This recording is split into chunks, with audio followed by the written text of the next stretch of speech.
There's no doubt that a first-hand faith is life-changing. But Ryan and I have also discovered that it's pretty messy. It brings up a lot of the things that we don't want to deal with, that we're ashamed of. Maybe the reason why so many of us feel compelled to put on a front and act like we have it all together and that our lives are nice and neat and tidy is because it's the path of least resistance. We don't want to deal with all the stress and pain of actually dealing with the issues that lie underneath.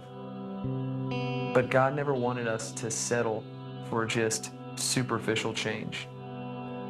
He had something much more meaningful and lasting in mind.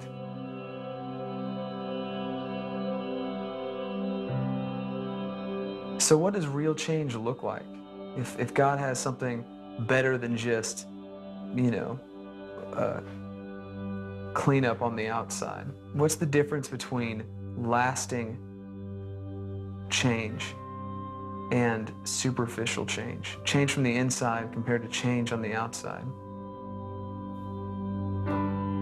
In Romans 12:2, Paul says that we should no longer conform to the patterns of this world, but be transformed by the renewing of our minds. I thought I had to read Christian books, listen to Christian music, say Christian things, do Christian things, hang out with Christians. That was a superficial change. Not that those things were bad, but that Paul was talking about something much more meaningful. And that's when the second part of the verse comes in, to be transformed by the renewing of your mind.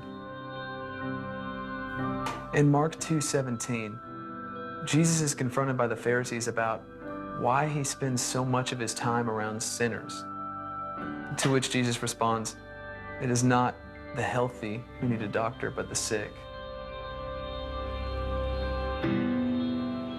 I've come for the sinners, not the righteous, that He meets us where we are. We don't have to get our life together to experience a relationship with Christ. In fact, He pursues us in the midst of our brokenness. C.S. Lewis kind of described that whole process as the remodeling of a house. If my life and my heart is a house, and once I accept Christ, then He comes into my house and there's, my house is fine. It's nothing too special, but I don't think it's that bad. And He comes in and He starts redecorating it, cleaning it. And I think, wow, I never even knew the potential here. Like, this is great, I wouldn't have thought that was a great idea, but I guess that all works out. Then the scary stuff happens.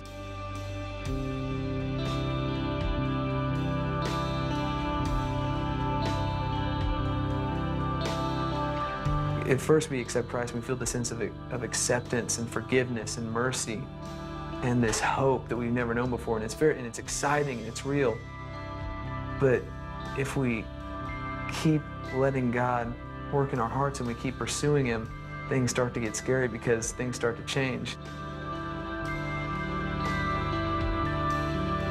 Because then God starts breaking in walls and building new wings of the house and completely rebuilding it from the ground up.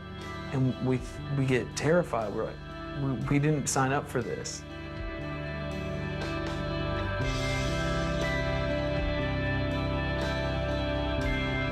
God is building a mansion out of our lives because He wants to come and live within us.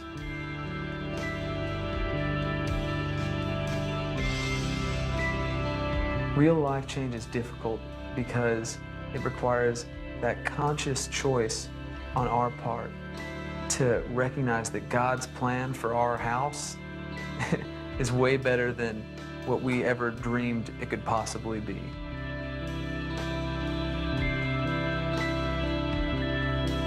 See, but still we kind of struggle with, what does real life change look like?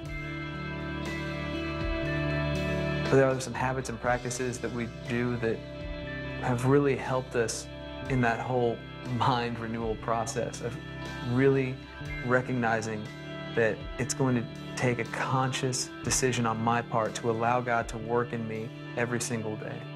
So often this life moves so fast. We always have responsibilities to attend to. We always are moving at 100 miles an hour. We hardly ever stop and just enjoy the time with the people we're with.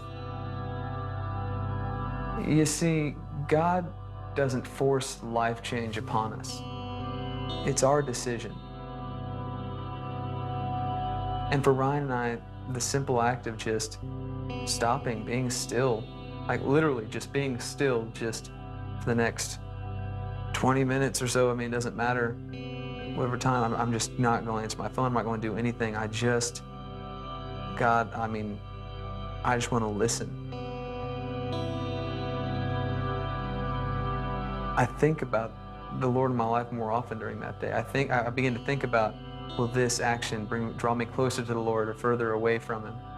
And the other thing that we notice is just acknowledging God's sovereignty. That we spend so much time trying to control every aspect of our lives instead of just letting go. Are you still trying to control everything? Are you trying to build that house yourself? I challenge you to just give up, to just surrender control over to God. Stop trying to change yourself from the outside in and let God transform you from the inside out.